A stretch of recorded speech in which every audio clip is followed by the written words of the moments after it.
Hey, Hilary, thank you for being here. Great, Uh, great to as, see you.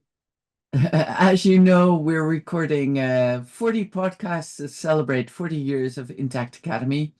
We give EMCC accredited TA coach training and team coach training. And I'm recording podcasts with the people I love and respect, friends, clients, colleagues, to show a little bit about the world we live in and how we can change it. And I'm delighted to welcome you here as a friend, but also as a professional clown. So, for the people who don't know you, would you be willing to introduce yourself? Yes, indeed. And thank you and welcome to everybody who's watching. My name's Hilary Ramsden. I'm a clown, researcher, educator, and activist. And those strands inform my work and my life, I guess. And before I say a little bit about clowning, because I'm sure everybody hones in on that. Oh, clown, what does that mean? Great. Oh, she's going to do a few tricks or something. Maybe she'll stand on her head. But I'll just say a little bit about the basis of my artistic and professional practice, which it actually took me a long time to find out because Yeah. I was not a painter, I was not a musician, I did all sorts of things. But the basis of my practice is interruptions. And I mean by that, interrupting patterns, expectations, habits, assumptions in order to change. And that really became clear for me over during my work with Monica Pannier, who is a teacher at the theatre school in Paris that I was attending, doing clowning and bouffant and so on. And she had been a student of Moshe Feldenkrais, who had developed the Feldenkrais method, which is about mindful attention to the body, to changes in the body. There's a lot more behind that, but I'll say that just briefly. And so I became very interested in not only interrupting the body, but how, as Feldenkrais suggested, how interrupting on a concrete physical level, we could change possibly how we felt about something, how we perceive something, and intellectually how we reasoned with something. So for me, clowning was a great way to, as a vehicle for interrupting. And because I love performing and I love making people laugh, it was a perfect combination. And since that time, I've really worked through many different threads, I guess, of performance practice and research to develop that kind of clowning, which has now become a practice, I guess, of activist or rebel clowning, we could say, hoping to bring back the clown as it used to be many years ago, um, pointing a finger to society, holding up a mirror, a lens to society, and saying, "Oh, what do you think about this?"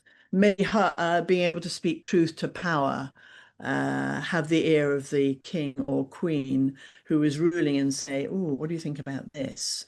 And I don't you think you might need to wear some clothes to the emperor? Just those kinds of things. So yeah, so that I guess that gives a little bit of a background. Yeah.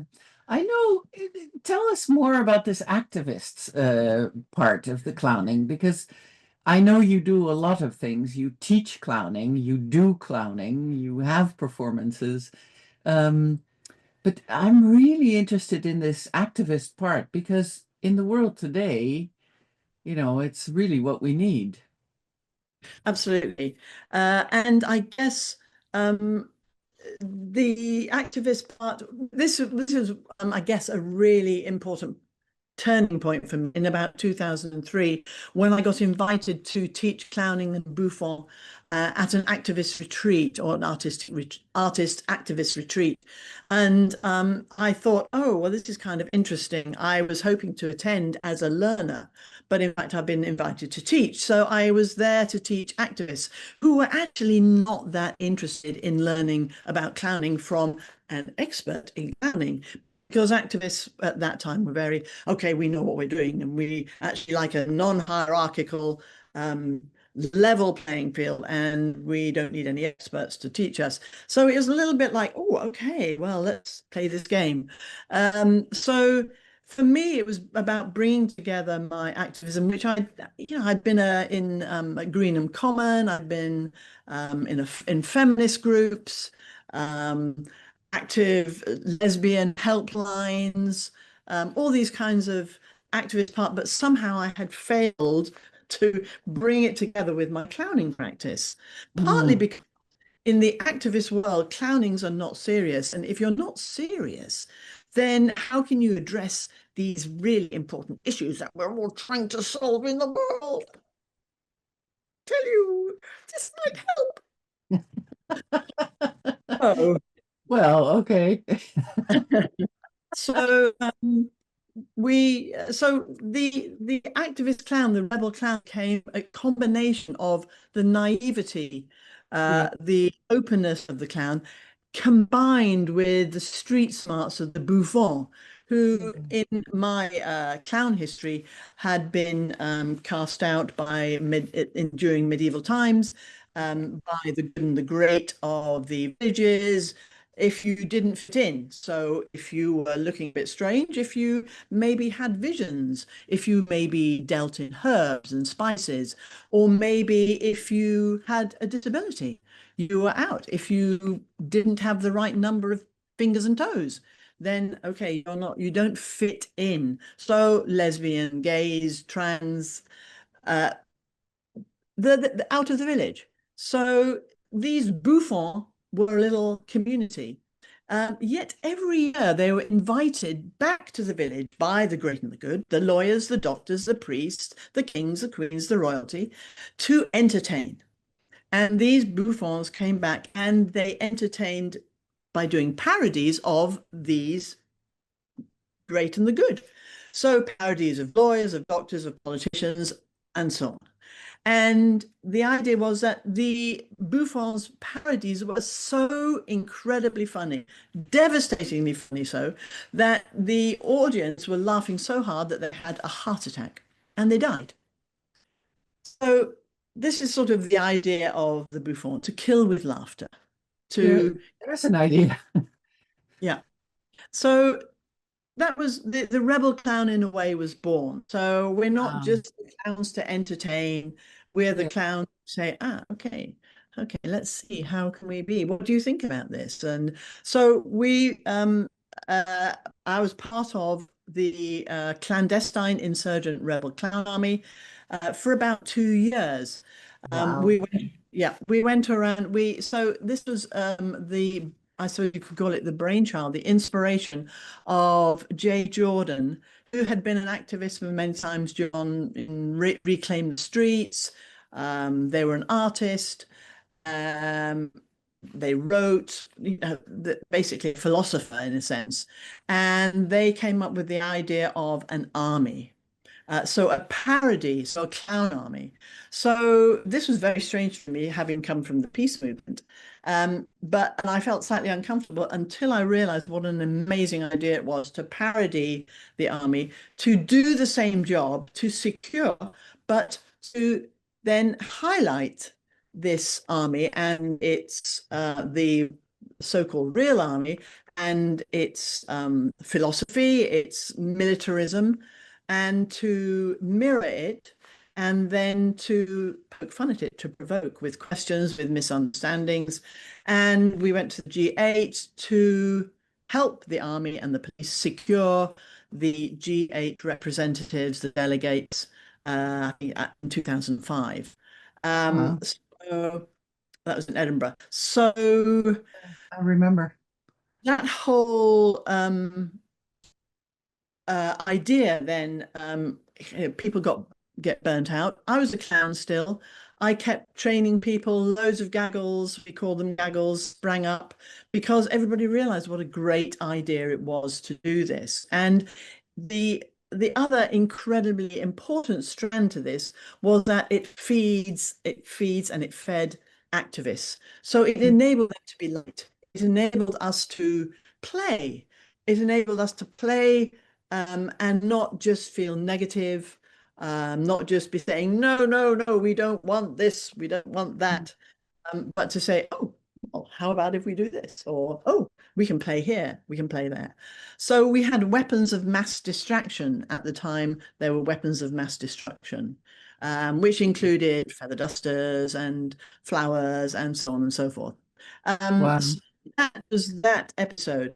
And much later, even though I was training, most other people from the clown army had disbanded and gone in different ways.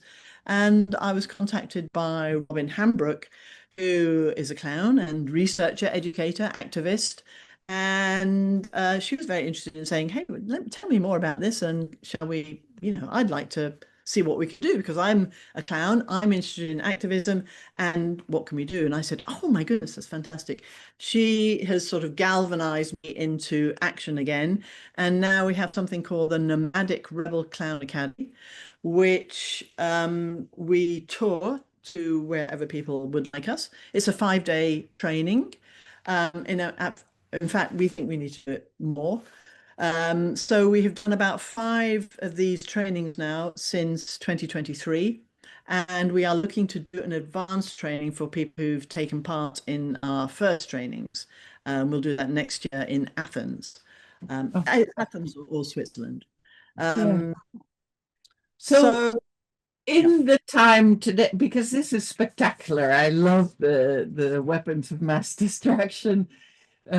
So in today's times, it's very serious disruption and old patterns of autocracy and patriarchy and everything is coming up.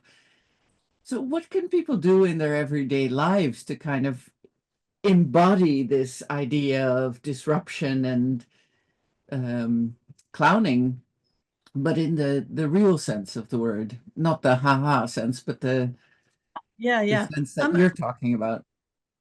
Yeah, for me, the everyday is very important. And the separation of play and not play in our everyday lives is it's artificial for me.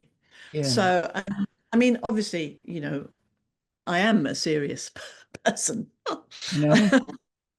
But but yes, I think it's really important. I mean, some things we can do, we can misunderstand.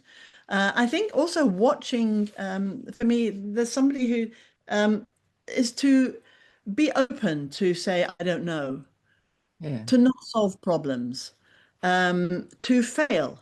There's so much pressure on succeeding, whether that's within work, within relationships, within the world, about what can we do about these very serious issues. It's true. I don't know how much we can do. However, we can affect our own lives, we can affect the lives of people around us. And for some small moments, maybe we can affect a wider situation. Yeah. Um, so misunderstandings, for example, Robin and I were asked to, if we would sit on a clown panel. And we said, yeah, that would be great. We'd love to. This is a conference. And so we decided, I said, oh, well, okay, well, I've got a panel actually. I'll bring this panel here. Okay, great. It's obviously a clown panel, as you can see. And yeah, okay, now let's see. Okay, there we are. Well, that's it. I'm sitting on the clown panel now. Here we are. So these kinds of This, things. yeah, this watch looking from a different perspective, that is a disruption, absolutely. And we That's really certainly need it. So if you were to give advice to young people today who want to get more bouffant jester energy into their lives, what are the 3 things you would tell them to do or to think or to? I would say definitely go and attend a clowning course because it will feed you. It Yes. will feed you your own pleasure on being a clown, of playing, of improvising, of working with the notions and understandings of clown. That would be definitely one thing to do. Yeah. And the other thing, watch old clown films too. Like Lucille Ball is amazing. Yes. chocolate factory. And maybe take a walk around your neighborhood and just while you're walking, just pay attention to maybe a particular color that you see on the street and follow that. Or maybe take time to walk really slowly. What happens when you do that? Yeah. Maybe take time to just stop on a corner and watch and listen. Mm. What's going on around you? Just to, again, be mindful, be aware of our surroundings, who does what. How can we maybe interrupt those with little interruptions, little interventions? Just stopping on the street when everybody's moving around you isn't a huge interruption. Yeah. Well, thanks a lot, Hilary. I'm super happy to have you here, and may it long continue. The nomadic, what was it? The Nomadic Clown Clown Academy. Academy. Okay. Thanks a lot. Thank you, Sari. Cool. Thank you.